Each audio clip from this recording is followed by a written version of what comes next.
Yeah, okay. So, good evening, everyone. I'm Shivani Tok, and I'll be taking your tutorials for this course of Introduction of Wireless and Cellular Communications. So, the tutorial sessions will work as follows. In every week, I'll take a tutorial from 6 to 8. So, there are basically 3 sessions of tutorials by 3 different TAs. My session will be on every Friday from 6 to 8 p.m. What I'll do in these tutorial sessions is, let's say one content has been given to you and your assignment is coming up. So I'll be solving the questions which are related to that particular week, and those questions won't be your assignment questions, of course, but will be similar to what are asked in the assignments, so that they help you in solving your assignments before the deadline. Two things. First, if you have any queries, you can stop me then and there by unmuting yourself, because the chat won't be visible to me every time. So feel free to unmute and stop me at any point of time. Second thing, this tutorial session will be recorded every time, and the recording will be uploaded on the YouTube by me on my channel, and that recording list will also be provided to you by the NPTEL people. They take some time, at least in the initial first week, to provide you with the recordings. So I have posted the playlist link in the chat box. You can refer to that. Once the meeting ends in 1 or 2 hours, I'll upload the video recordings there. Along with that, the slides with my written things will also be uploaded on a Google Drive, whose link will be shared to you after a few days by NPTEL people. So even if you don't take notes at your end, it is fine. You will get these notes from my end. Okay. So Ma'am, let ma'am, hello, ma'am. yes, yes, yes. Ma'am, can I send the notes into through my mail or what, ma'am? These For notes will be uploaded, which by me in a Google Drive, whose link will be shared to you by NPTEL people on the portal. oh, okay, ma'am. Yeah, that's all. Okay, ma'am. Thank you. Yeah.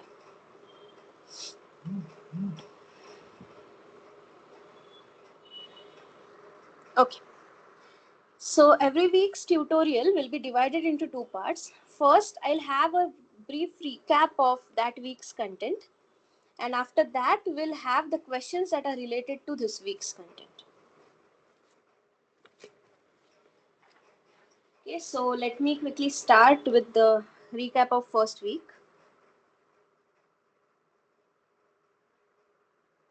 So this first week basically was a very introductory week.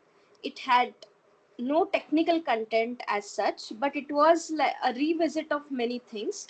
For example, we looked at communication, history of communication. For example, how the communication devices had come up, then what was their evolution, the generations of communication starting from 1G to 5G, and things related to that. Another thing that we revisited was little bit of digital communication aspects. Digital communication is a prerequisite for this course. So if you haven't taken digital communication class, this is not a good place for you right now, because you need digital communication and their concepts left and right. Because the entire wireless communication course will be built up upon the digital communication course. It's assumed that you know it. Then we also went on to look at introduction to wireless communication systems, not in a greater detail, but somewhat superficially. We saw what all things affect. For example, there are reflections from multiple buildings that, so suppose we are transmitting some signal, it gets reflected from multiple objects in the environment and then reach to your device. So there are different signals or with different delays arriving at your end, which may form a constructive or destructive interference, that is called multipath. Then we have fading effects. Then we have mobility. For example, if your vehicle is moving, then there are some issues related to that, and all those things. We haven't gone into. Sorry. Hello.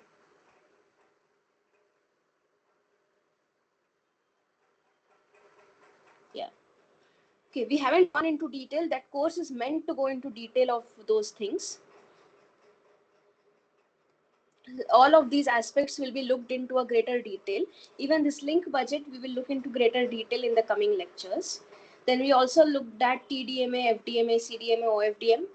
Just an introduction. You don't need to understand all of these things in detail. It was given just to give you a flavor of what exactly is happening and how things are done in wireless communication. Again, these will be looked at in detail in the course. Then we just looked at what is 4G, 5G, then what we use in 4G, what we use in 5G, and so on. So this week was a very fundamentally. There was no technical content in this week, but the assignment which you have is based on some concepts which are expected to be known by you people, and some questions which are related to that. So what I have done is I have taken similar questions as in your assignments and have formed some questions for that. So if you don't have any other questions, then I can move on with the technical questions that I have planned to cover today. I'll wait for 1 minute, and if you don't have any questions, I'll just move on with the questions. No, ma'am, no any doubts, ma'am. So I have done my week 1 assignment, ma'am, in there. So now I am going to attending the week 2 assignment before the deadline of 6. The week 1 assignment still has a deadline of 6, and people may not have solved and may have queries related to that. So this week will be just focusing on week 1. Next week's tutorial will be based on the week 2 content. So even if you have completed week 1 assignment, this will still be based on the contents and related to the assignment of week 1.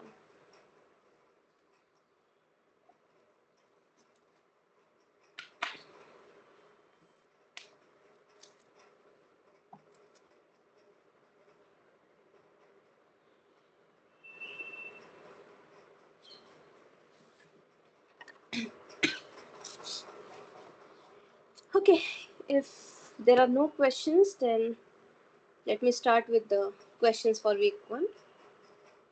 Okay, yeah. So the first question here says that find the Nyquist sampling rate for the following signals. So this Nyquist sampling rate is a concept from Signals and Systems or Digital Signal Processing. So before solving this question, what I'll do, I'll just write the Nyquist sampling theorem for everyone's reference, and then we can go ahead and solve this question. So before that, yeah, okay. So what does Nyquist sampling theorem say? Maximum frequency faster. Sorry, sampling frequency should be Twice of maximum frequency. okay, correct. So let me just write it down for everyone's reference.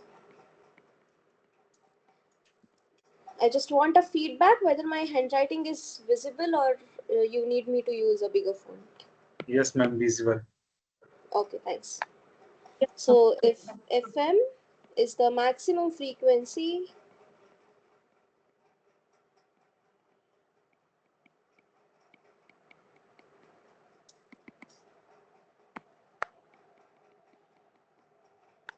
in a band limited signal,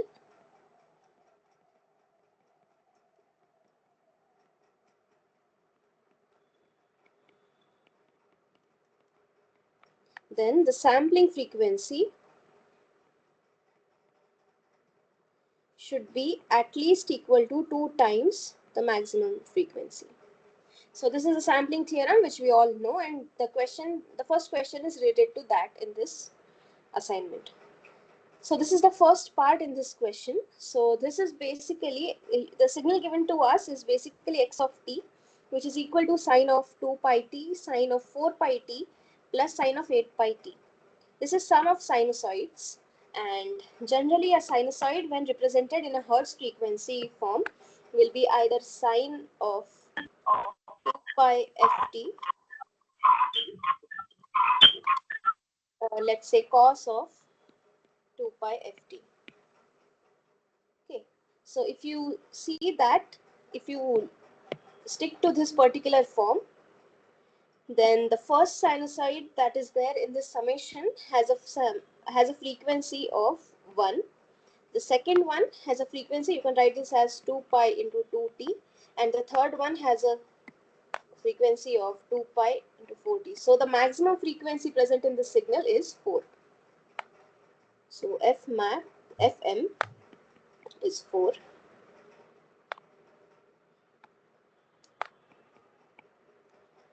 So the Nyquist sampling rate will be Fsam, which is equal to 2 into Fm, that is equal to 8. And what is the unit for this? Sample per second. Yes.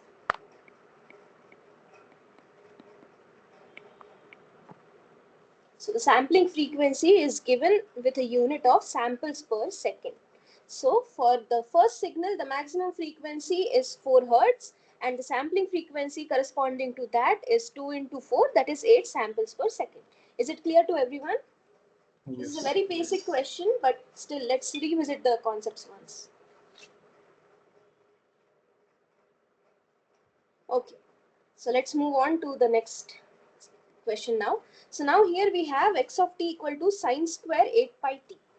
Now this is basically a square term, and in order to handle this square term, let us try to get it into a form which is similar to the above one.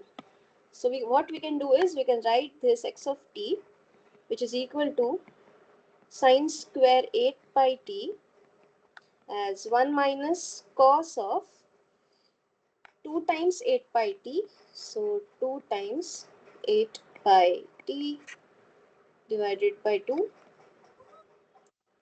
So now, Ma'am, this it will part, be ma'am, actually one doubt. In x of t is equal to sine squares of 8 pi of t. So we can cancel it means so final answer will be got no ma'am. sorry, what? Can you repeat your question? I didn't understand. Ma'am, you given the formula x of t is equal to sine square of 8 pi of t. So Huh? so if I'm cancelling means so divided means it will be cancelled to in 4 times. So we can multiply it and get the answer no ma'am. This about in that formula. Cancel what? I'm sorry, I'm not getting what you're asking. Can you please be clear in what you're asking? Ma'am, you given x of t is equal to sine square 8 pi of t, ma'am. Huh? Then? Then you given us 1 minus cos of 2 into 8 pi of t. So Hmm? divide by 2 you told ma'am. So if it is Huh? I am cancelling in 2 means so 2 will be cancelled means it is given as here 8 pi will be cancelled. It has given us 4. So we multiply means so given answer will be correct or wrong ma'am. That's my question. Clear cut question. You want to cancel this 2 and this 2? Yeah ma'am, yeah ma'am. How can you cancel cos of 2 theta divided by 2? Actually, This is divided by hello, entire thing. Yeah, sorry. hello. Yeah, Yes. actually, sir, actually, the formula sine square theta 1 minus cos 2 theta by 2. This is the formula. Ma'am, I'll handle it. It's okay. So, sir, this is a basic trigonometric formula identity. So, if I have sine square theta, then I can write this as 1 minus cos of 2 2 theta theta divided by divided by 2. 2. This 2 is outside the cosine function. This 2 is inside the cosine function. And cos is not a linear function, so you can't cancel out these two things. This is not allowed. This is wrong.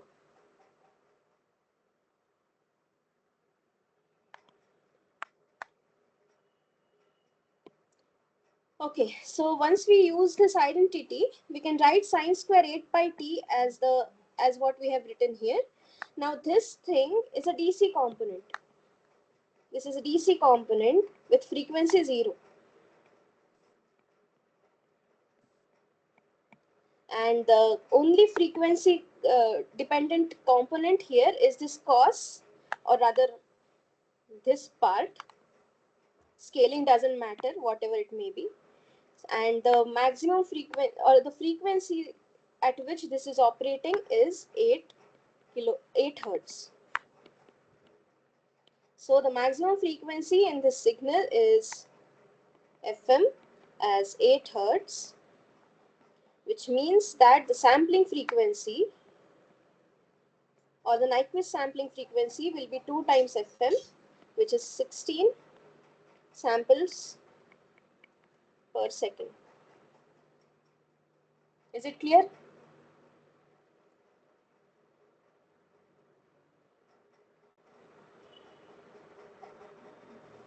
Yes, ma'am. Yes. Yeah.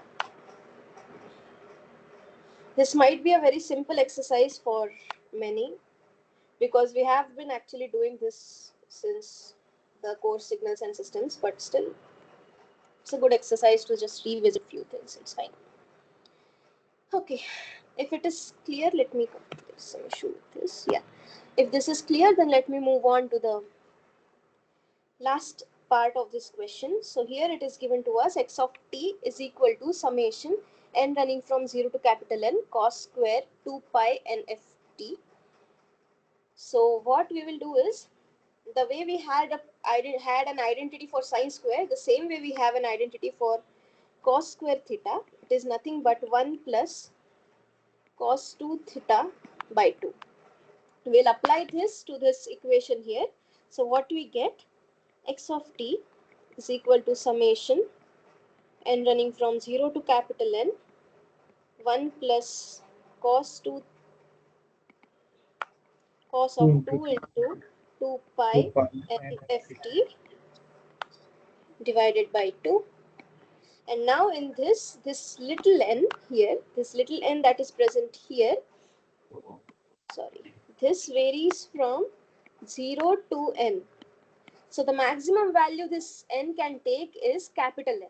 Therefore, the maximum frequency in this linear combination will be basically 2 into capital N into f. So the maximum frequency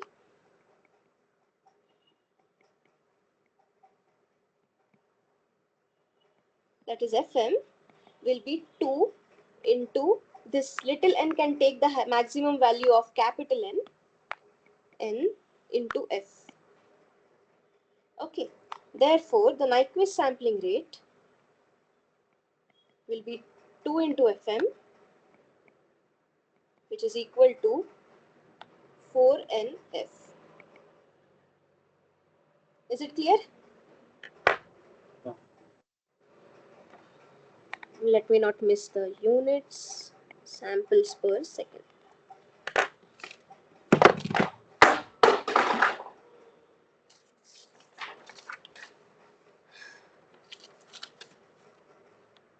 Okay. Is it clear? Any questions, any queries in the first question? This is all about the first question related to Nyquist sampling rate.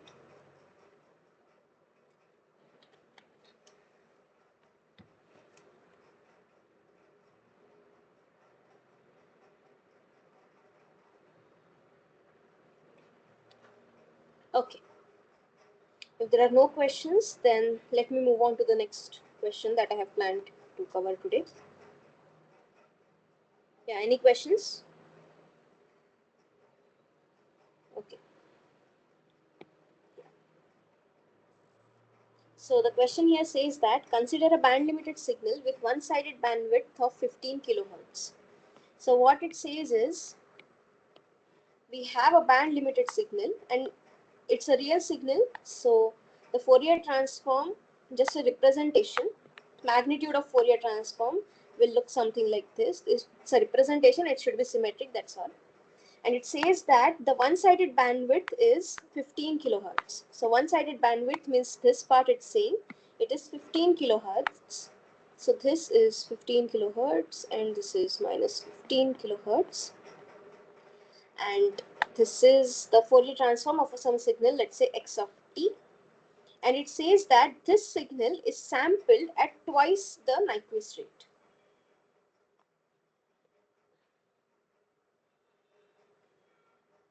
So it is sampled at twice the Nyquist rate. Okay.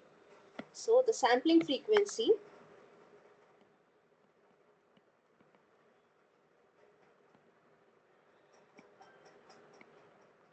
it is 2 times the Nyquist rate.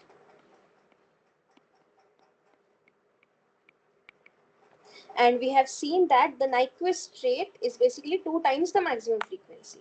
That is 2 times the maximum frequency, that is 15 kilohertz.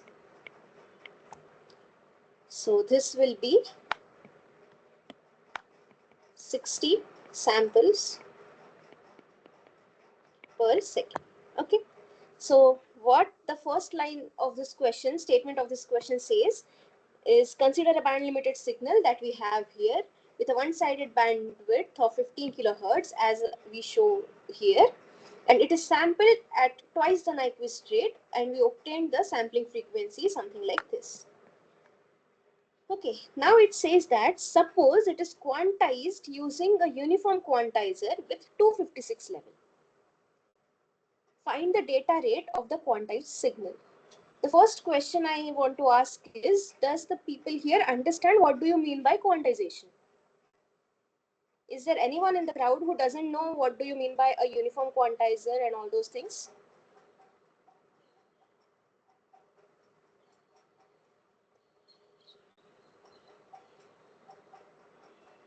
Yes, ma'am. Please explain, ma'am. Yeah, okay. So, okay.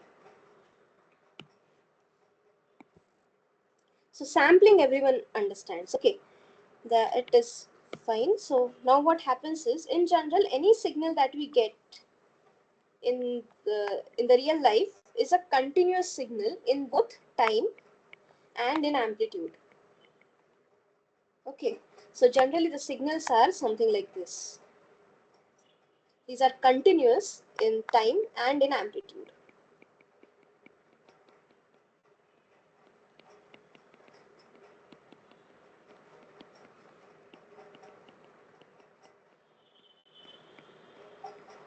When we sample a signal, we discretize it in time domain. So when we are sampling it at, let's say, some sampling duration of ts seconds, then we are discretizing it at some fixed duration, let's say ts, 2ts, 3ts, 4ts, and so on. So what we get is samples here. The samples which are there here at discrete time locations. So this green signal that I am pointing out, it is discrete in time but still continuous in amplitude. So this is discrete in time but continuous in amplitude. Now this is a digital communication. We want to process everything in our computers, and our computers can't handle continuous amplitude. It has some finite precision. So what it does is, now it starts to discretize the amplitudes also. So what it will do, it will create levels in the amplitude direction, something like this. So let's say this is some level 1, level 2, level 3, level 4, level 5, level 6, 7, and something like this. And now each of these green things will be now mapped to the nearest level of quantization. So let's say it is mapped, this one will be mapped here, this one will be mapped here, this one will be mapped here, this one will be mapped here, then yeah, this one will be mapped here, this one will be mapped here, this one will be mapped here. So now these levels are discrete in. Now this purple signal that I'm showing here is both discrete in amplitude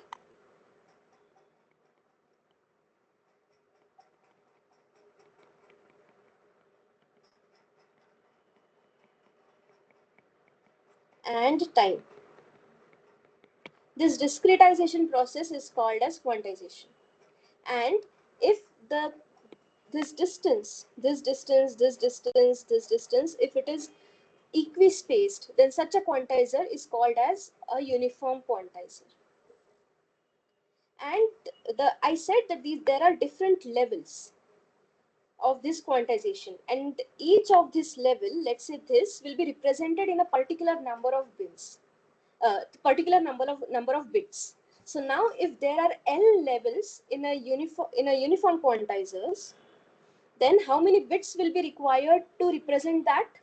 That will be log of those many number of levels to the base 2. So suppose there are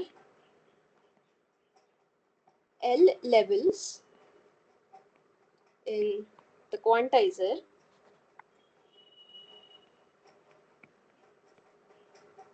and each level, and so the number of bits required, the number of bits required to represent them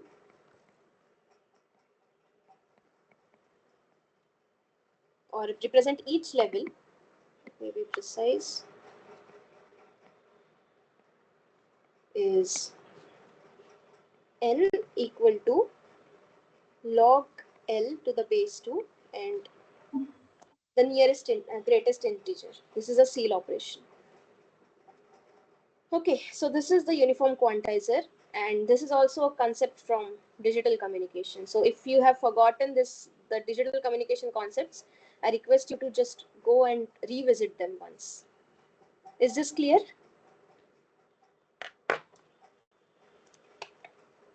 Yes, ma'am.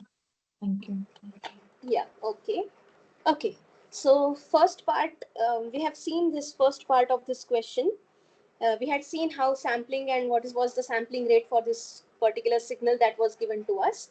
Now it says that suppose this particular signal is quantized using a uniform quantizer with 256 levels. Find the data rate of the quantized signal. Okay, what do you mean by data rate? It means that at how many bits you are going to send or how many bits you are going to generate per second. And that will be dependent on how many bits you are generating per second for this particular signal after the quantization. Okay, so we have seen that for this uniform quantizer, the number of bits is given by log L to the base 2, where L is the number of levels. So by the language which we just used, here L is 256. So number of bits required to represent, and what are we representing with these bits? We are representing each sample that we have obtained for this time instant. Each sample after sampling of that signal will be represented by using these n number of bits. Okay, so the number of bits required to represent each sample, or let's say one sample, will be log of L to the base 2, which is simply log of 256 to the base 2, and 256 is 2 raised to 8. So here we have 8 bits. It's Yeah. So what we know, so from till this much discussion, what do we understand? We understand that in every second we are generating 60 samples. So in every second,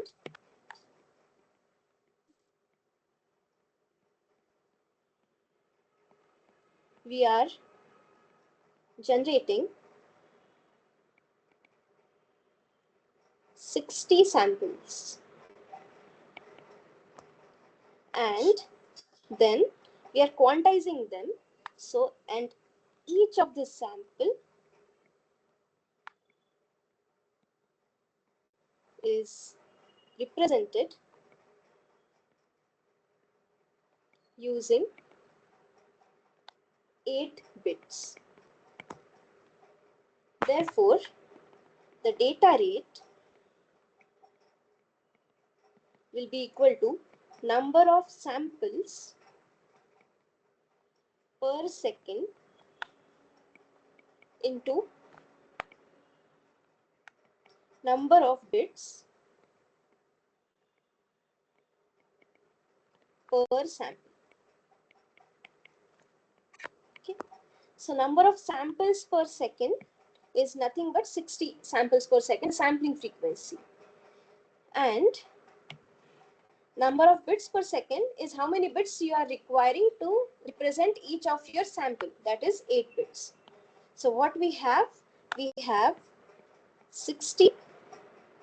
I'm sorry, I missed kilo. Yeah, this is a kilo samples per second. Sorry. Yeah, 60 kilo samples. So I'll just write it as 60 into 10 raised to 3 into, we have 8 bits, and this corresponds to 480 into 10 raised to 3, which is approximately equal to 480 kilobits per second. Is it clear? Any questions?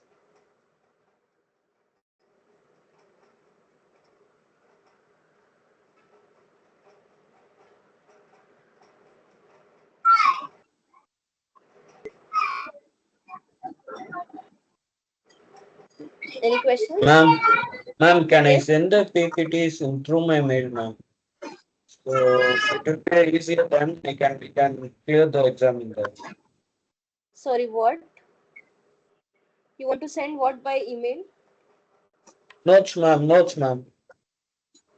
No, I'm not going to send the notes by email. It will be Oh, shared to you. okay, ma'am. Sure, ma'am.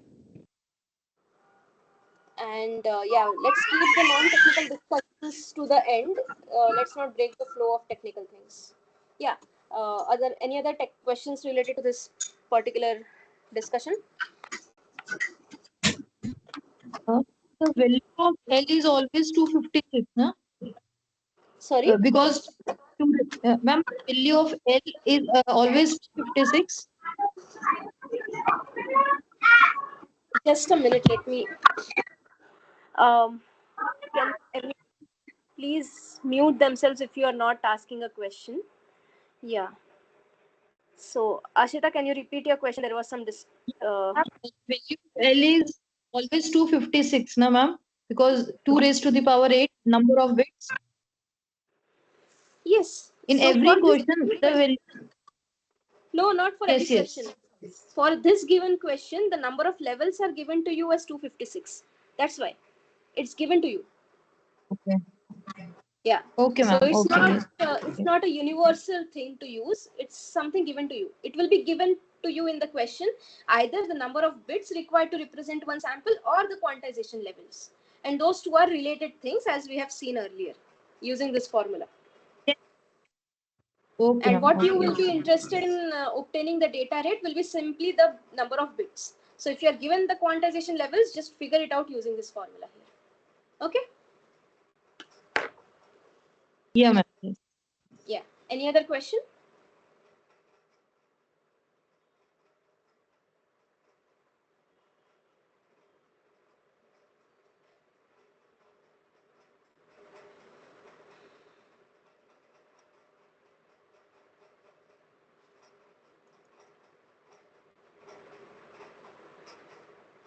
Okay. If there are no questions, then let me move on to the next question. Okay. So the next question says that convert the following transmit powers to the dB watt and dBm units. Okay. So the linear units which we use for powers are like watts, milliwatts, kilowatt, megawatt, and all those things. But there are another scale in which these powers can be represented, and those are dB watts and dBm. So you people might know dB scale, but dB is generally for a ratio. It's for a unitless quantity.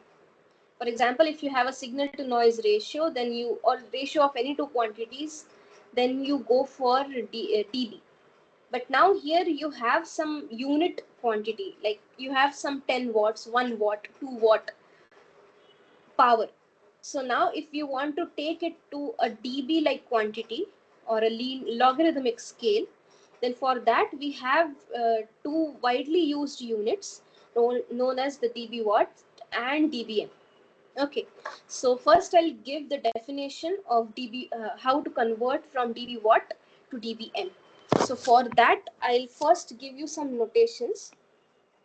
So this P, what I'll do is P is, oh,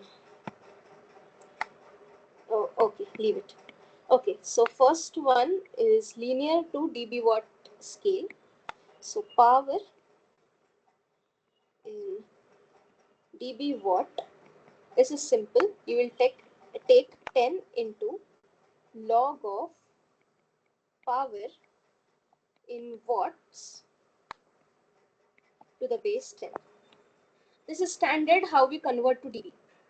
Then what is dBm? Here M stands for milli. So the second one is power in dBm, which is nothing but 10 times log of power in milliwatt to the base 10. Okay, this is the standard definition for conversion from watt to dB watt and watt to dBm.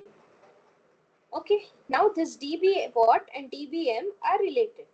So what we can do is, we have this 10 times log, or this power in milliwatt, we can write it as power in watt into 10 raised to 3. Power in milliwatt is simply, for example, if you have 1 watt of power, so that will be 10 raised to 3 milliwatts. So that's the only thing that I'm doing here. So that is equal to 10 log power in watt plus 10 log to the base 10, 10 raised to 3. Now this 10 log power in watt to the base 10 is simply power in dB watt.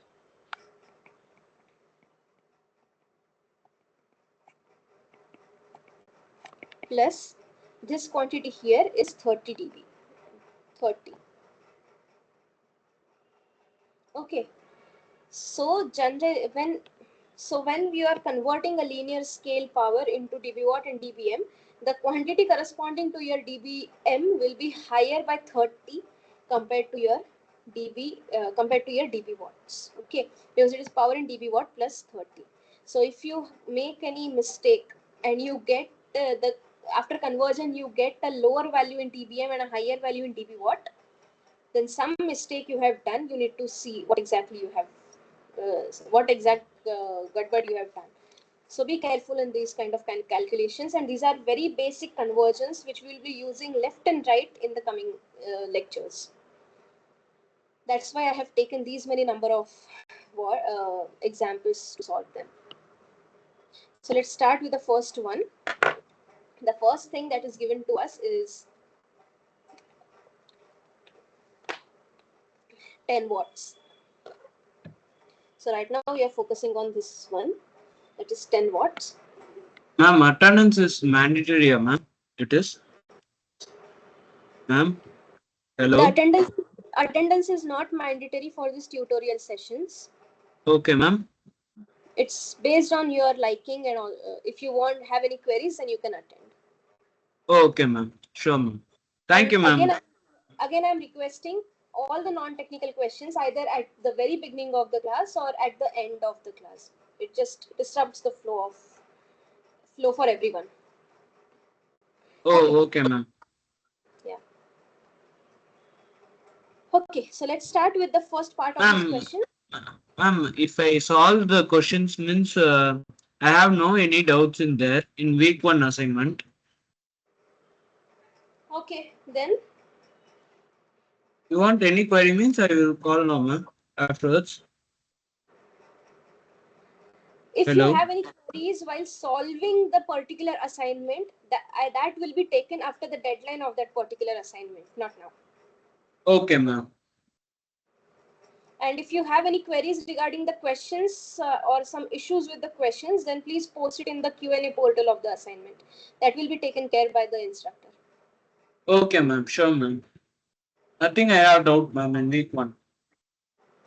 Okay. Can I leave, ma'am?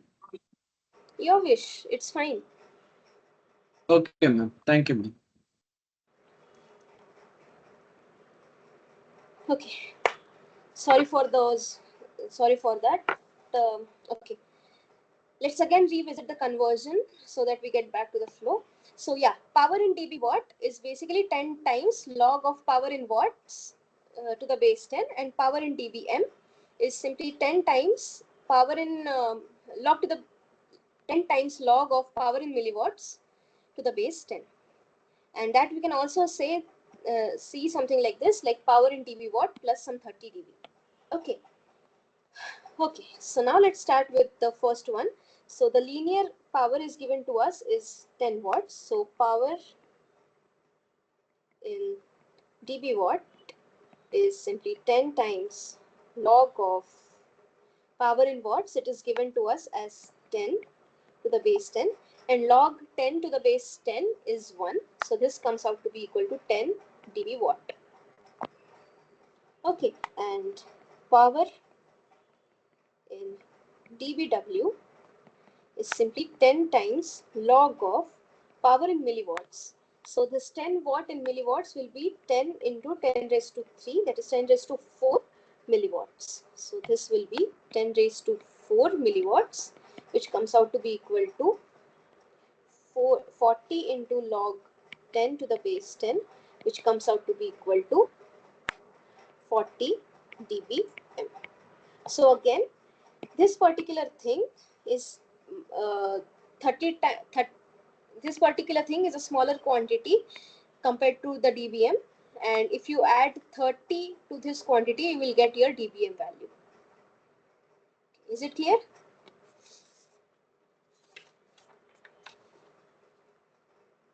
Now let us move on to the second part of this question, that is 1 milliwatt. So for this 1 milliwatt is basically 10 raised to minus 3 watt. So power in dB watt Minus equal to minus 30. correct log of 10 raised to minus 3 to the base 10, that is equal to minus 30 into log 10 to the base 10, that comes out to be equal to minus 30 dB watt.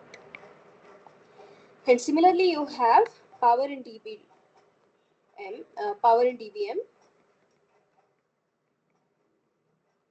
this comes out to be equal to 10 times log of power in milliwatt, which is given to you, that is 1 to the base 10, that is 0 dBm.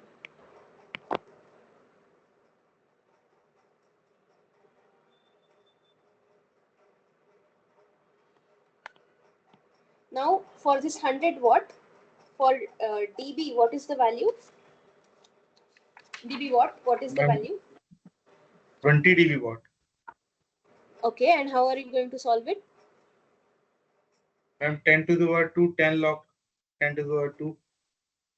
And dBm is 50, adding this 30.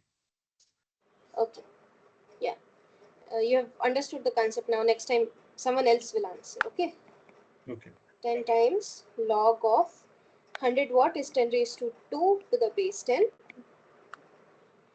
So that comes out to be equal to 20 dB watt, and power in dBm is 10 times log of 100 watt is basically 10 raised to 5 milliwatt.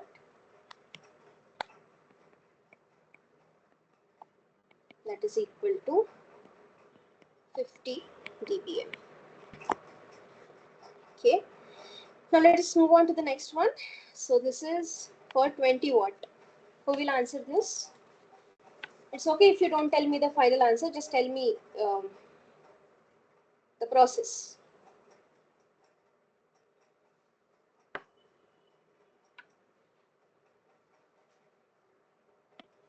Okay. So first thing that we will do is, yes. Yeah, say. 10 log base 10, in bracket power- 20 into Correct. 10 log 20.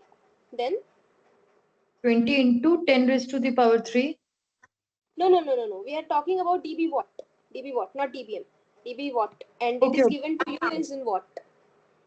Mhm. Yeah, what you are saying is for dBm. Okay, So ma'am. here, yeah.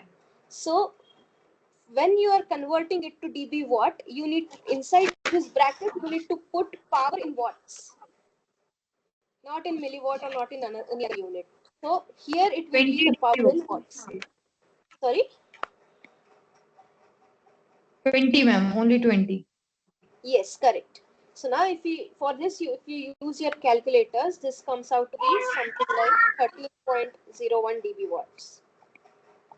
And sorry, yeah, power in dBm will be equal to 10 into log of 20.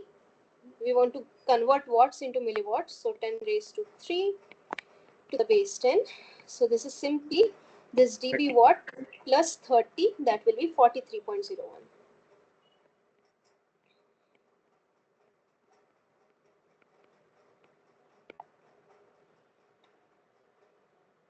Okay, now for this 15 watts, same approach. So power in dB watt will be equal to 10 times log of 15 to the base 10. And if you solve this, this will come out to be something like 11.76 dB watt. And power in dBm will be equal to 10 times log of 15 into 10 raised to 3 the base 10, and this will be 51.76 dBm. Now these last three are little bit interesting things because this 2.5 and 1, these are um, frequently used quantities. So if someone says like you have a 2 watt power, then you should be able to quickly tell what exactly it is in dB. So it's a very standard thing. So 2.5 you should know. So let's do it for 2 watts. So power in dB watt is 10 log of 2 to the base 10, and this comes out to be equal to 3.01 dB watt. And so this is approximately 3 dB. So if you have 3 dBm, 3 dB watts, then it's basically 2 watts. Power in dBm, that is 10 log of, oh sorry, this is 10. 2 into 10 raised to 3 to the base 2. This comes out to be equal to 33.01 dBm.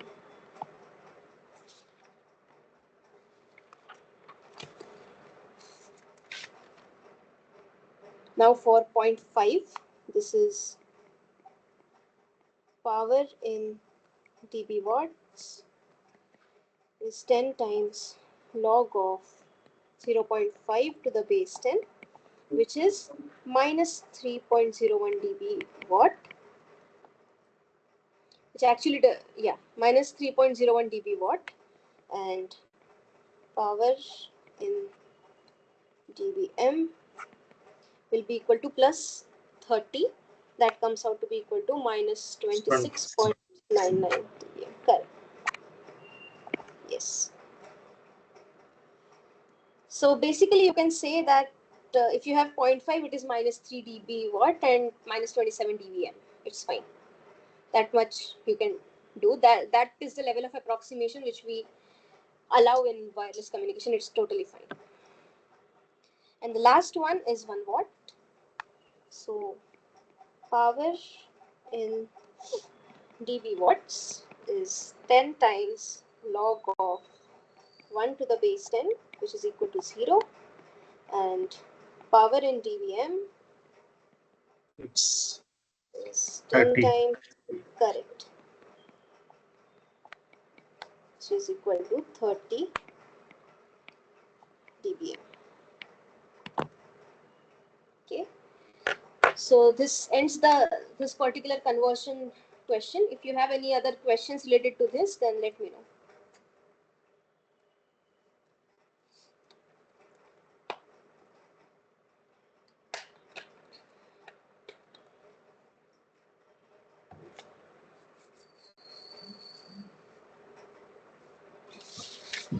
Hello, ma'am. Yes. In previous question, you have taken power in DDM, that is formula 10 log base 2. Why No, 10 log base 2? yeah, I correct. Oh, sorry. Yeah, sorry, it's 10. Everywhere it's 10, not 2. Yeah, let me just check Okay. again if I have made. Sorry, it's a typo. Everywhere it's 2.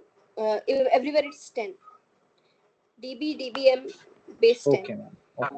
Yeah, sorry, my mistake. Okay.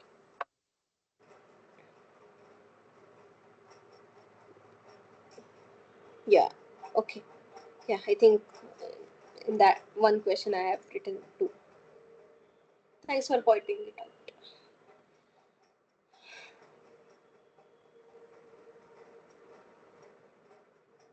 Okay. If there are no questions, then let me move on to the next question. So here it's the next question says that find the average symbol energy for the following constellation, assuming all the symbols are equiprobable. So there are multiple symbols here. Okay. So this is a particular constellation and it has total 8 symbols. And this is the classical constellation called as 8 PSK. PSK is phase shift key. So this is a constellation called 8 PSK, that is phase shift key. And in this particular constellation, we embed the information in the phase of the symbol. And this is a 2-dimensional constellation. What do you mean by the dimension of constellation? Every point in the constellation requires 2 dimensions, x and y, to represent it. For example, the point here requires this and this both to represent itself. That's why it's a 2-dimensional constellation. Okay. So this is a PSK constellation, and what is asked to us is to find out the average symbol energy of this constellation. And it says that when we are transmitting these symbols, each symbol can be sent with equal probability. And based on that, now we need to figure out the average symbol energy. So for that, let us first write down the x and y coordinates for all of these constellations. For example, this one is basically a comma 0. This one is 0 comma a. This one is minus a comma 0. And this one is 0 comma minus a. This point here is basically at an angle of 45 degree. So cos 45 is 1 over root 2. So this one is a by root 2 into a by root 2, comma a by root 2. This one is minus a by root 2 into a by root 2. And the point here is minus a by root 2 into minus a by root 2. And the point here is a by root 2 into minus a by root 2.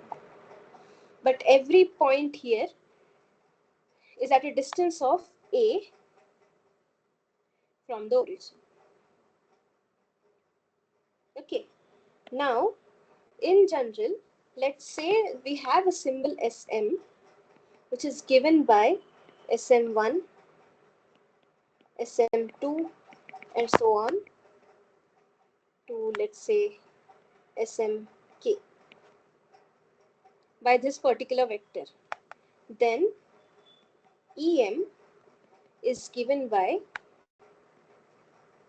absolute value of, or rather, yeah, Sm1 square plus Sm2 square and so on plus Smk square. So this is the energy of mth symbol. Ma'am, can you explain it again? Okay, so what I am saying is let's say this is one symbol. Okay, this Okay. symbol is represented by two coordinates. Okay. One is this coordinate and this is another coordinate. So this coordinate is basically the amplitude of the signal in that particular dimension, and this is the amplitude in another dimension, and these two are orthogonal dimensions. Okay, so Okay. the energy in this particular signal will be amplitude square in first direction plus amplitude square in the second direction. Okay. Okay, so now Okay. I'm just saying the generalized thing. Instead of two dimensions, let's say I have some k dimensions, k orthogonal dimensions, and each of this dimension has an amplitude of sm1, sm2, and so on till smk. Okay. Then the energy of that symbol, of that particular symbol, will be amplitude square along every dimension. Okay. So sm1 square plus sm2 square and so on till smk square. Does this make sense? Yes, ma'am. Yeah. Okay. Okay. So this is energy of mth symbol. Okay. Now, what is average symbol energy? So let's say ES is average symbol energy.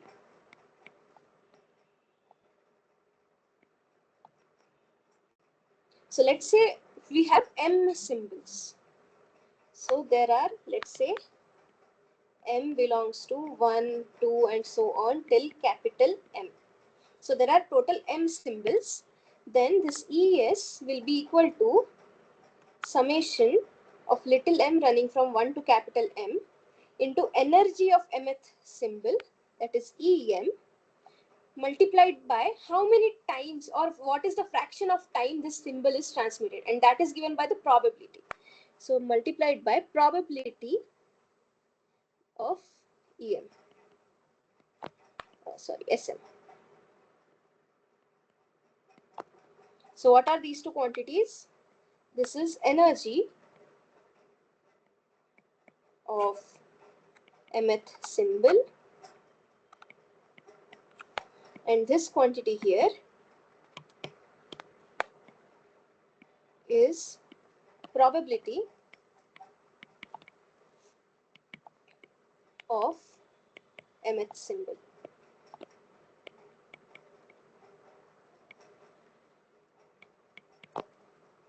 Okay, is it clear? Yes, ma'am. Okay. Okay. So this is a generic formula. Now, if you in the given question, you are not given the probabilities, assume it is equiprobable. Because that is the general assumption that we will be taking in throughout the course. Unless mentioned otherwise, the symbols will be equiprobable. Okay. For example, the question which you have in your assignment, assume the symbols are equiprobable. So what does it mean?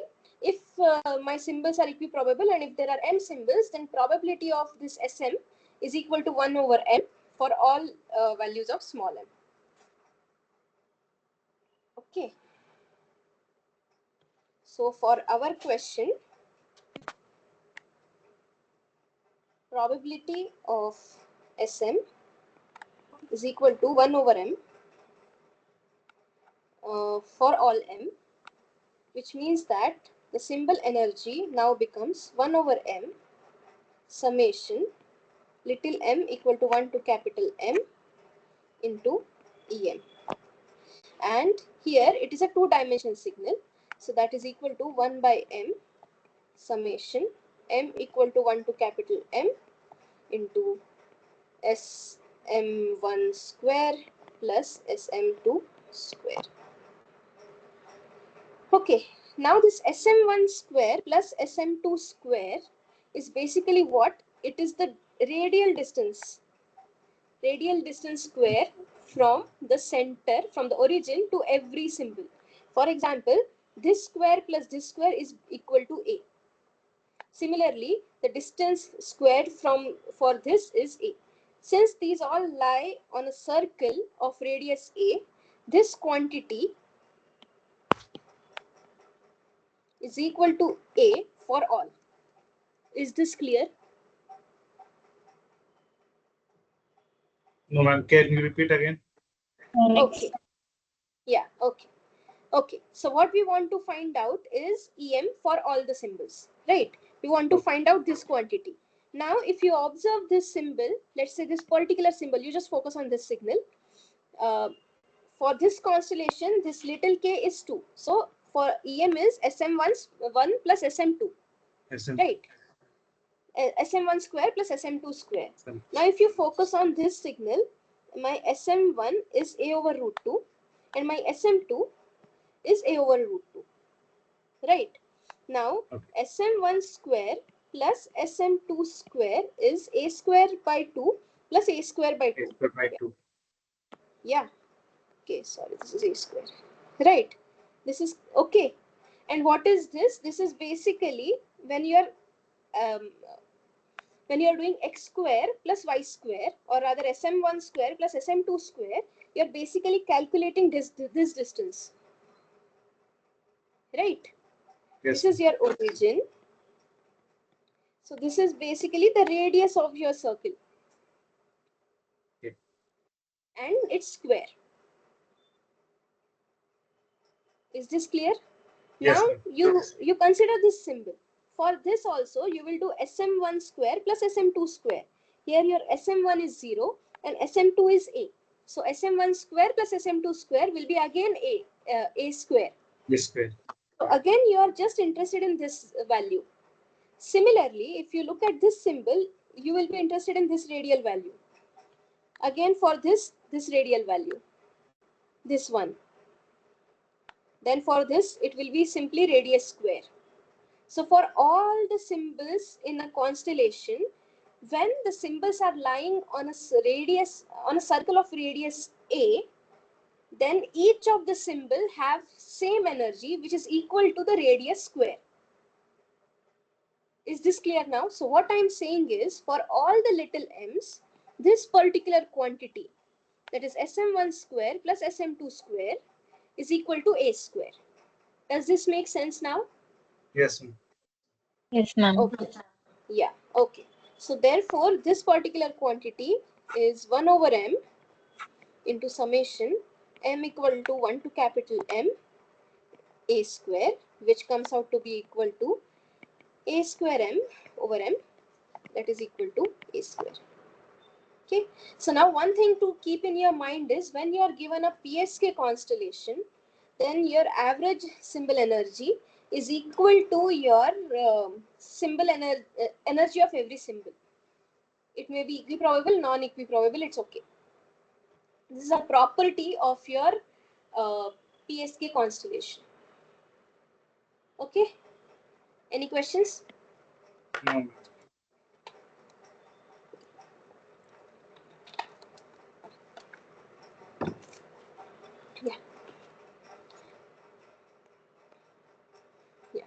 Okay, so this is another question. This is similar question, but now the probabilities are given to you. So what it says is, find the average symbol energy of the following constellations, and the probabilities of each of these symbol are written besides it. For example, if we consider this particular symbol, then it occurs with a probability of 1 over 12. Similarly, this particular symbol occurs with a probability of 1 over 18.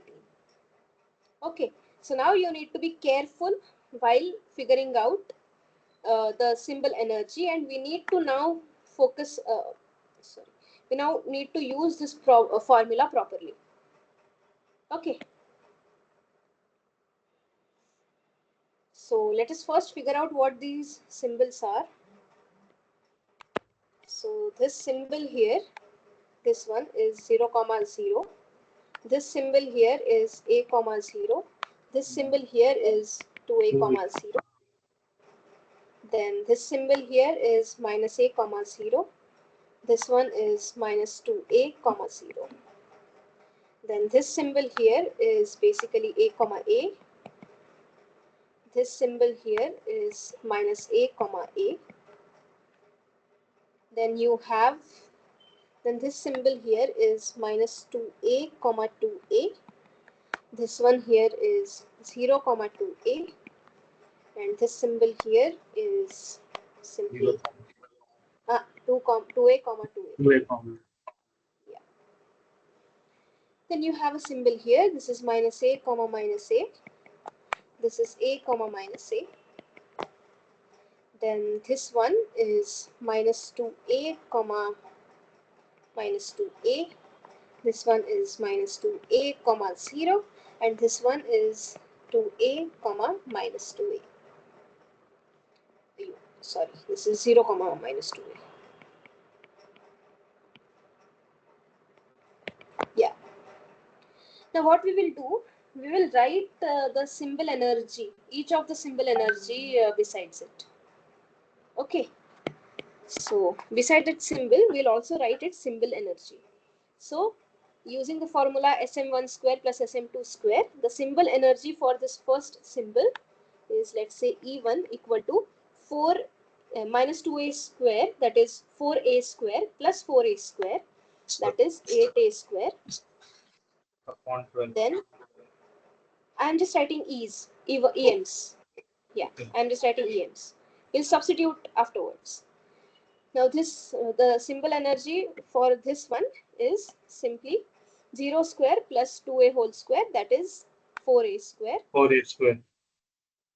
Then for this one, again, it will be 8A square.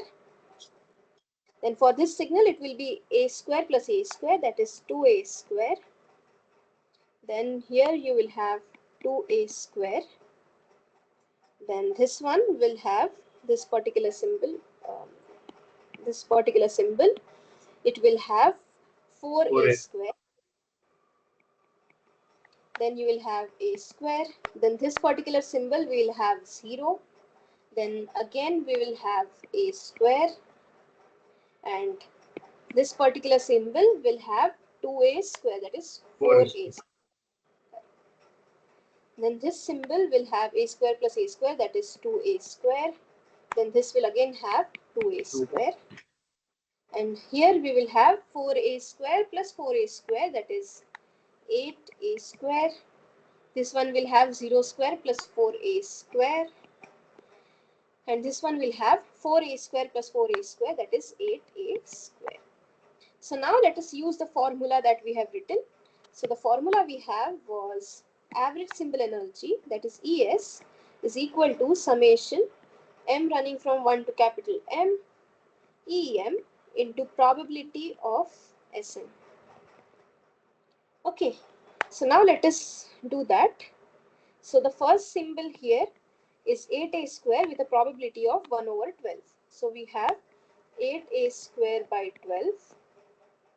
Then we have a 4A square again with a probability of 12 plus 4A square by 12 plus we have 8A square again with a probability of 12. So we have 8A square by 12.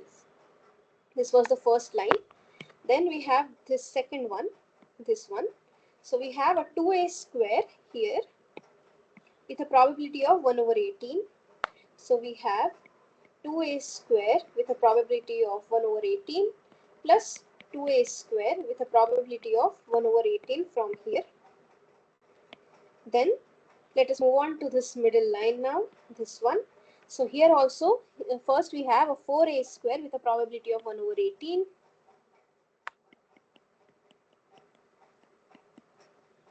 Then we have an A square with a probability of 1 over 18.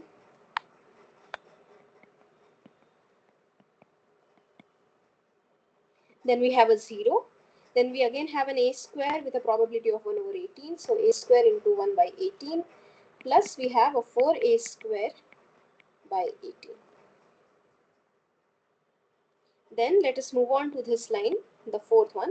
We have a 2A square with a probability of 1 over 18. So we will have plus 2A square by 18 plus 2A square by 18.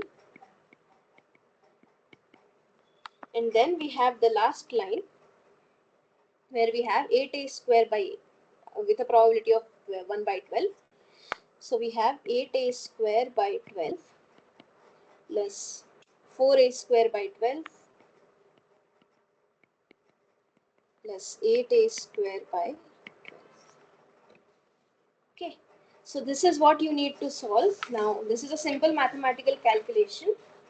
And if you solve and simplify this, this will reduce to be 13a square by 3. Try to do it on your own at your end. Since we are just halfway, we have 5 more questions to solve, so I want to waste time in this. Any questions in this part? This is how you find the average symbol energy in general for any given constellation with different symbol probabilities. Is this clear? Yes, ma'am. Okay. Yes. Yeah, okay.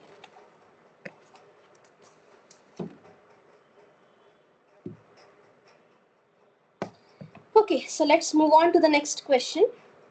Now, this is also a simple question, but a revisit from um, digital communication. So it says that find the number of bits in the following constellations.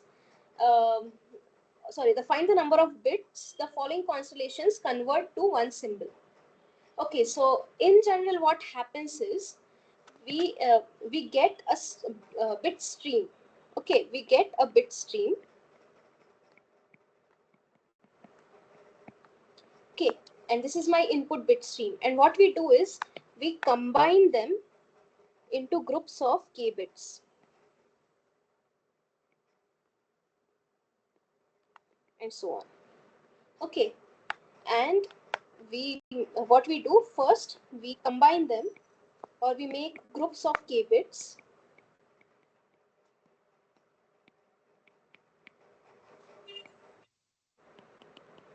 And then every group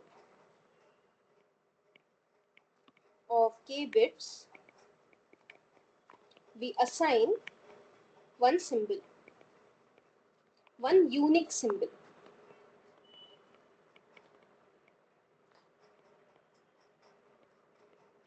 For example, if k is 2,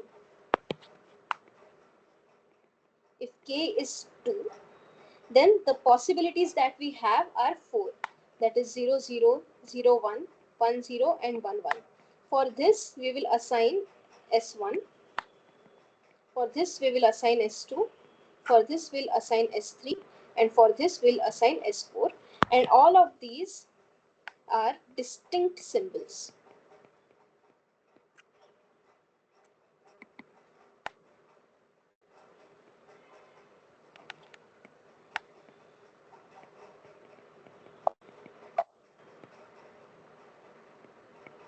Okay.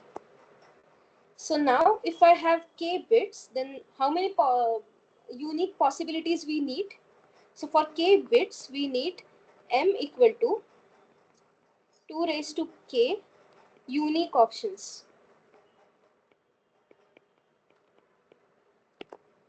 Okay.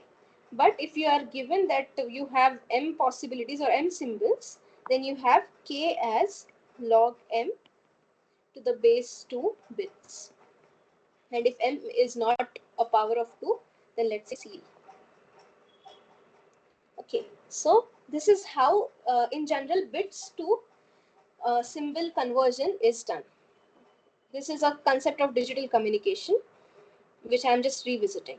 So now what the question is saying is, how many number of bits the following constellations convert to get one symbol? So what is given to us here is your capital M. And what we need to figure out is this little k for different constellations. Okay, so the first constellation given to us is the 16 PSK. So what do you mean by 16 PSK? PSK we know, we have seen. This is the, this is the PSK constellation, but it had 8 symbols. Now on the same circle, you add 16 points, that will give you 16 PSK. So here, your M is basically equal to 16. So the number of bits, that is k, is simply log of m to the base 2. That is log of 16 to the base 2.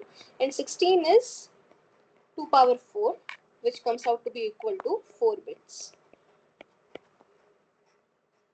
Is it clear? Yes, ma'am. Similarly, next thing you have an 8 QAM. QAM is another type of constellation, and QAM stands for quadrature amplitude modulation. So QAM stands for quadrature amplitude modulation. So as I discussed earlier, in PSK we put the information along the phase of the symbol. But in QAM, what we do, we put information in phase as well as in the amplitude. Now, I am not going into detail of these constellations, but you please revisit these constellations once before actually starting the content of week 2. Because it's important. We will be simply saying that now we are using this particular constellation, PSK constellation, QAM constellation, pulse amplitude modulation, and all those things. So just revisit them once. Now here we have 8 QAM. So again we have m equal to 8. So the number of bits k is log 8 to the base 2. That is log of 2 to the power 3 to the base 2, which comes out to be equal to 3 bits.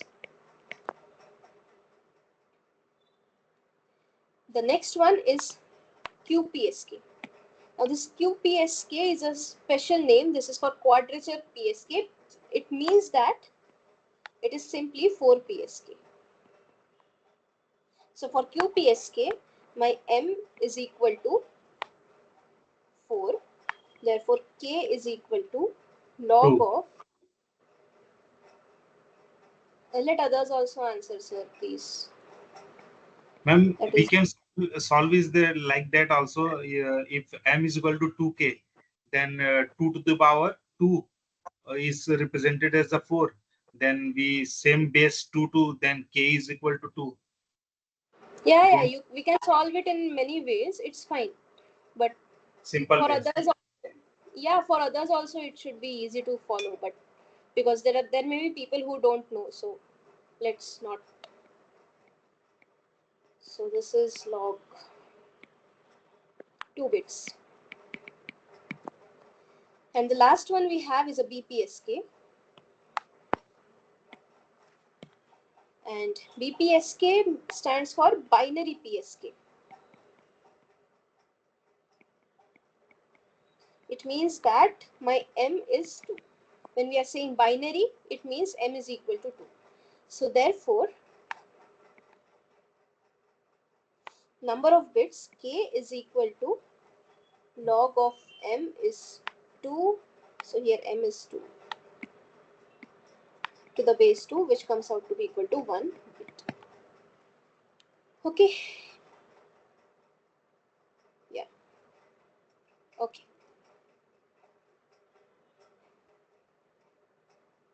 Is this part clear? Any questions?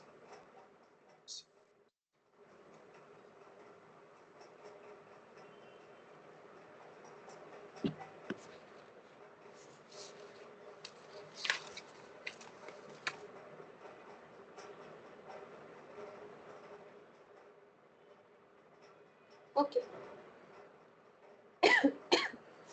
If there are no questions, then let me move on to the next question. Okay, so the next question says that consider a receiver operating at 300 Kelvin temperature. So what is given to us is temperature T is equal to 300 Kelvin and a bandwidth of 10 kilohertz. Oh, sorry, this should be mega.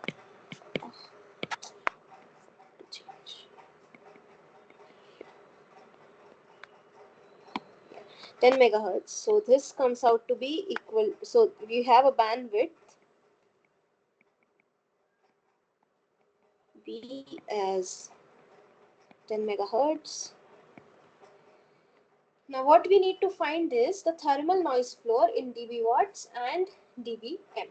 Okay. So how do we find this thermal noise floor is the first question. So the thermal noise floor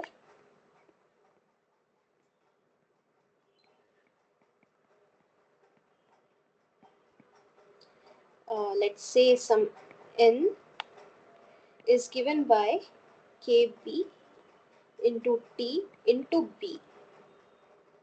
Okay, and this is in watts. And what are these things? So this one is Boltzmann constant.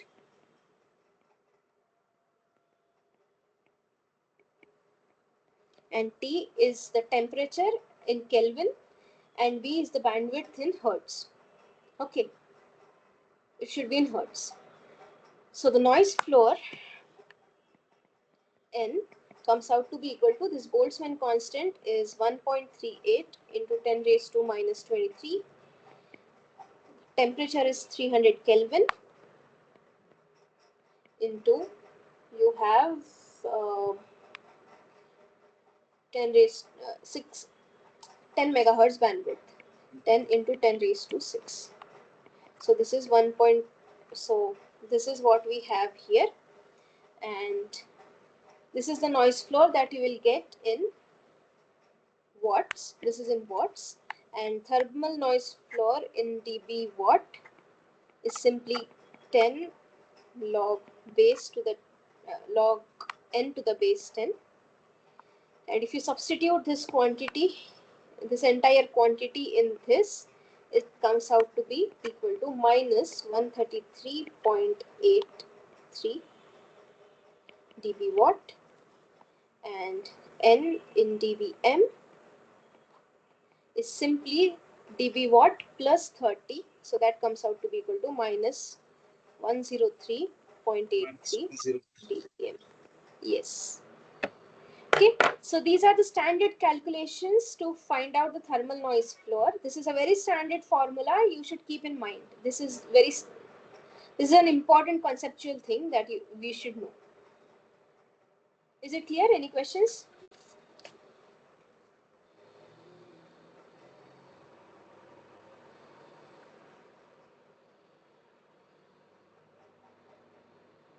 No, ma'am. Yeah, okay.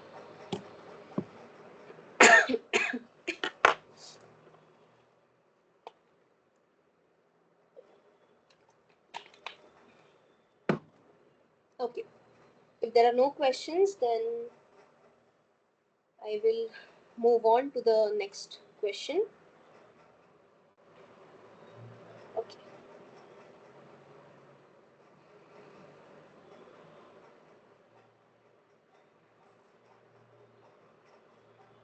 Yeah. So the question here says that if the minimum received SNR is 5 dB and the noise figure is 3 dB, find the receiver sensitivity in dB watts. Assume the noise floor as in the previous question. Okay. Okay, so a standard formula. We'll go into link budgets in a detail in coming lectures. So I'm just stating the formula here. There is one question related to that in your lectures, in your assignment also. So minimum required SNR or received SNR. This is in dB is equal to receiver sensitivity in dB watts minus the receiver noise floor in dB watts. Okay, so basically what it is in linear scale is basically the SNR is signal to noise ratio, the receiver sensitivity divided by your receiver noise floor. So in linear scale, your SNR is basically your receiver sensitivity divided by your receiver noise floor. And this receiver noise floor has two components. One is the thermal noise and another is your noise figure. Okay, so this particular quantity here has two components. So your receiver noise floor in dB watts is basically equal to your thermal noise floor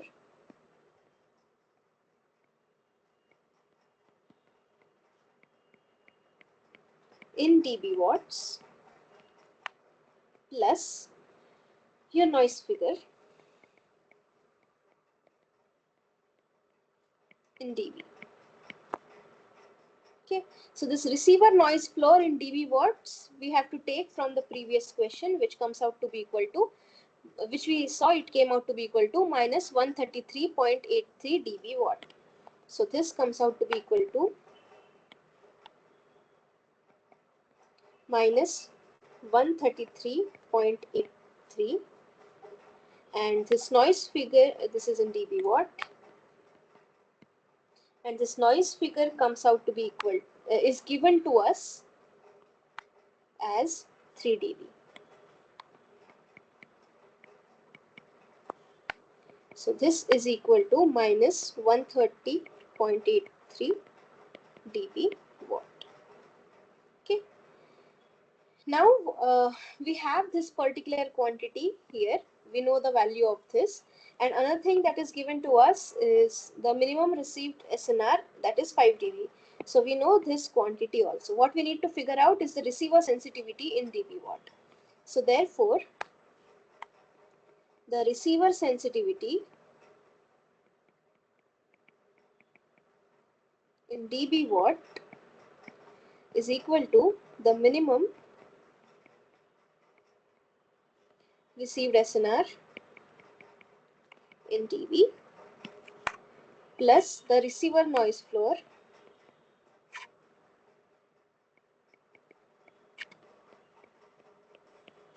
in dB watt.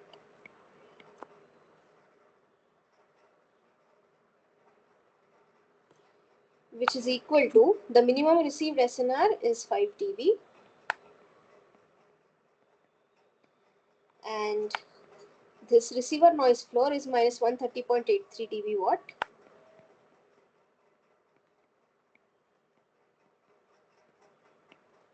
So this comes out to be equal to minus 125.83 dB watt. So the receiver sensitivity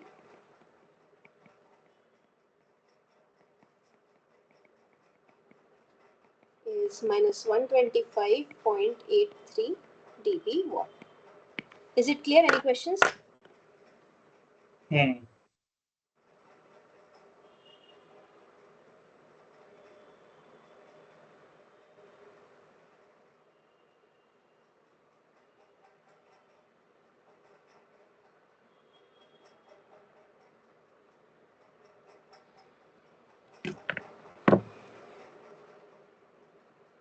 Okay, if there are no questions, then let me move on to the next question.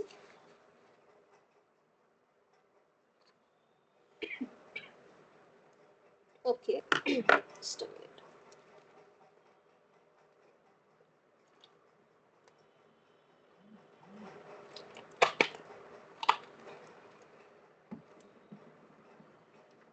Okay, so the question here says that consider a 5000 milliampere hour battery of a mobile phone. Okay, so this is given to us, and then it says that suppose the phone draws 30 milliampere hour, 30 milliampere in the idle mode and 100 milliampere during a call, and let's say it receives 2 calls of duration 5 minutes and 3 minutes in every hour. So the question that comes now is, how long will the battery last? Okay, so this is the question that we want to answer.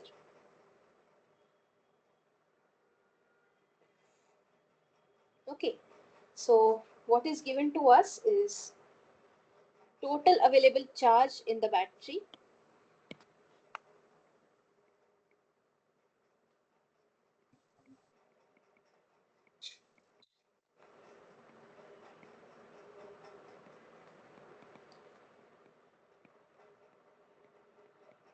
and this quantity is 5000 milliampere hour, and then it is given that the current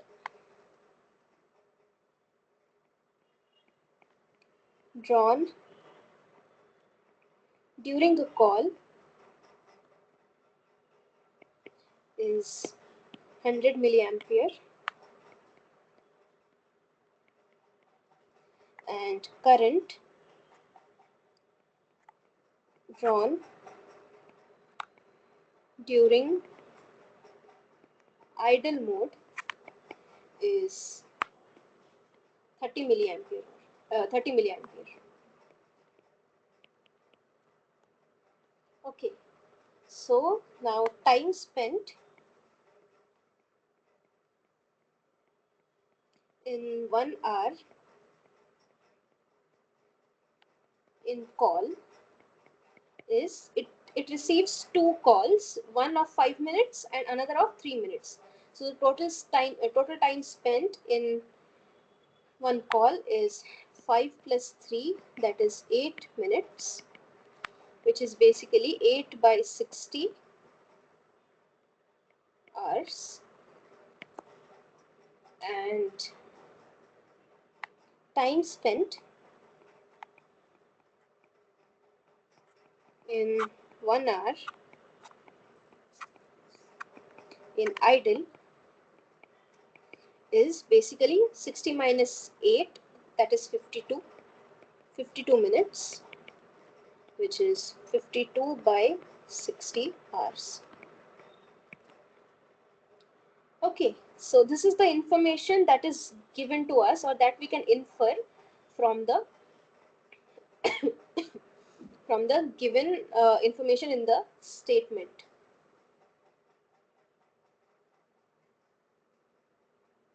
Okay, so now what we need to find out is how much time the battery will last, and what is given to us is how much charge it has.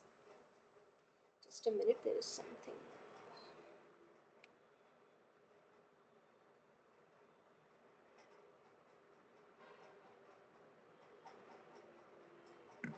Yeah, sorry. Okay. Therefore, what we need to want to figure out is how much charge we are spending in 1 hour in call as well as in remaining idle. So what we need to do is charge. Use a different color. Charge consumed in 1 hour is charge consumed when in call plus charge consumed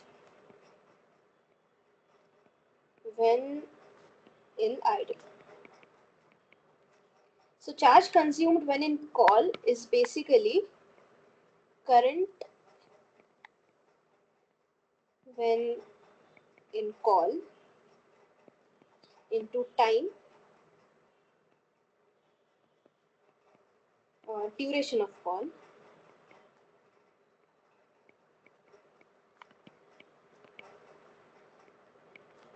plus charge consumed when idle is simply current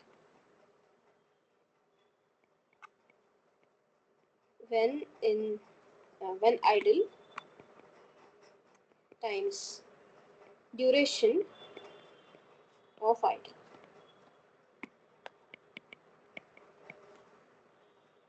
So this thing, when current in call is basically 100 milliampere. So 100 milliampere into duration of call. Duration of call is what? 8 minutes or 8 by 60 hours. So this is basically 8 by 60 hours plus current when in idle. How much it is given to us? It is given 30 milliamperes. So this is 30 milliampere into duration when idle that we had figured out to be 52 by 60 R. So this is 52 upon 60 R. And if you simplify this, this comes out to be equal to 39.3333 milliampere hour. So this is the total charge that is consumed over 1 hour. Now, the total charge available to us is 50 milliampere hours. So therefore, time for which battery lasts is total charge upon charge consumed per hour. Okay, so total charge was 50 milliampere hour, 5000 milliampere hour divided by charge consumed in 1 hour, that is 39.3333, and this comes out to be equal to 227.12 hours. Okay, is it clear? Any questions? No. Anyone else, if they have any questions?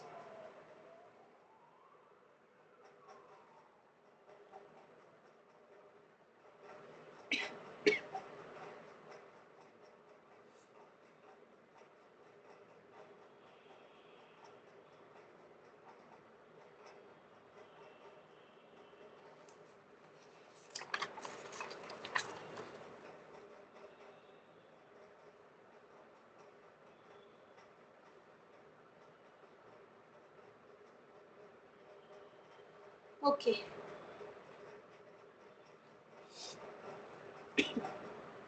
Okay, the next question.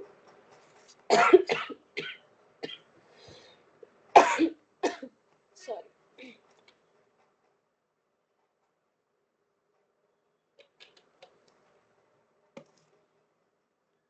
Okay, so the last question for today.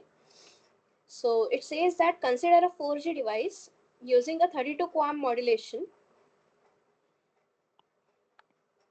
and transmitting at a rate of 12 Mbps. Assume Nyquist pulse shaping is used, then the duration of QAM signal is. Okay. Now, for a Nyquist pulse shaping filter, I'm not going into detail, just take it as an information and revisit those things once. So for a Nyquist pulse shaping filter, time duration, or rather duration of a symbol,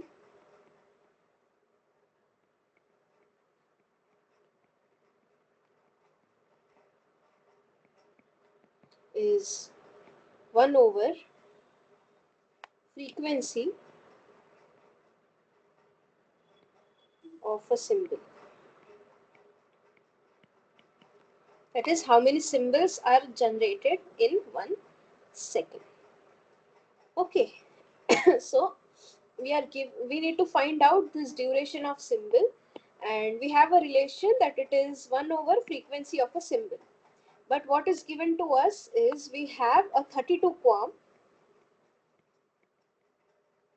which means that we have m equal to 32, which means the number of bits required for one symbol is log of m to the base 2, that is 5 bits. Okay, and what is given to us is we are transmitting these QAM symbols at a rate of 12 megabits per second, which means we have a data rate of 12 megabits per second, which means in 1 second we are transmitting 12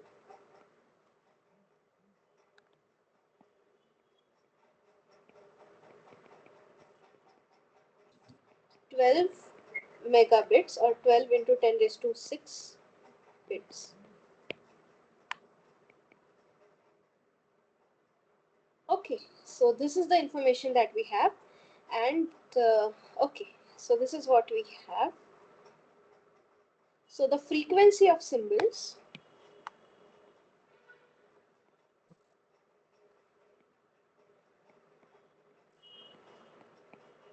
is basically how many symbols you are sending in 1 second, or how many symbols you are generating in 1 second. So symbols per second. So what it says is, it says that data rate in bits per second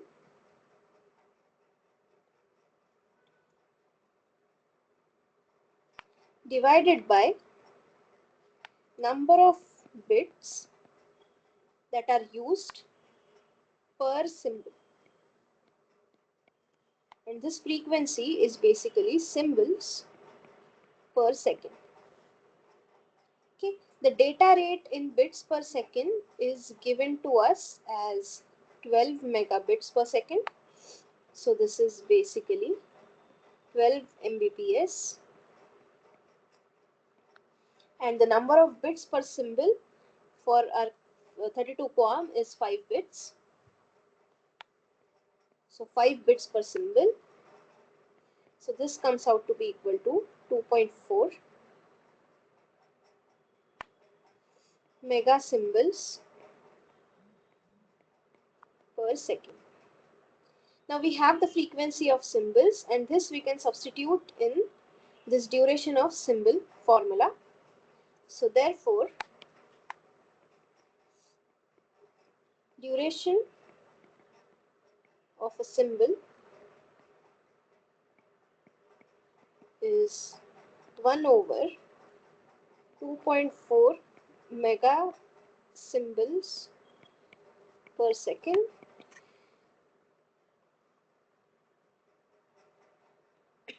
That is 1 upon 2.4 into microseconds, which comes out to be equal to 0.42 microseconds per symbol.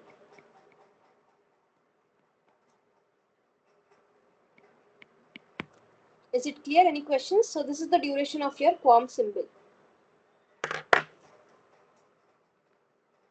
Any questions?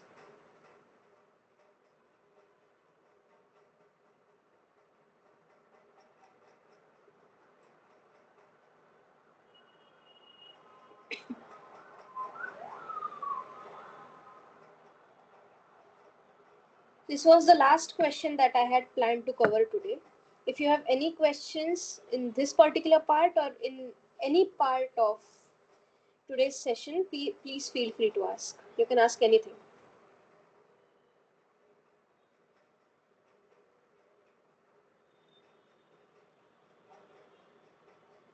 I'll be here for some 5 to 10 minutes. If you have any questions, feel free to ask. If you don't have any questions, then feel free to leave the meeting. Before that, I would like you to let me know if the pace was fine, if you want me to slow down in the next session, or any other suggestions regarding the representation, if you want me to increase the font size or anything else. Yes? Yes, it is okay, ma'am. Okay.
Thank you, ma'am. It was Yeah. very nice. Sorry. Thank you, ma'am. Session was really very nice. Thank you, ma'am. Thank you.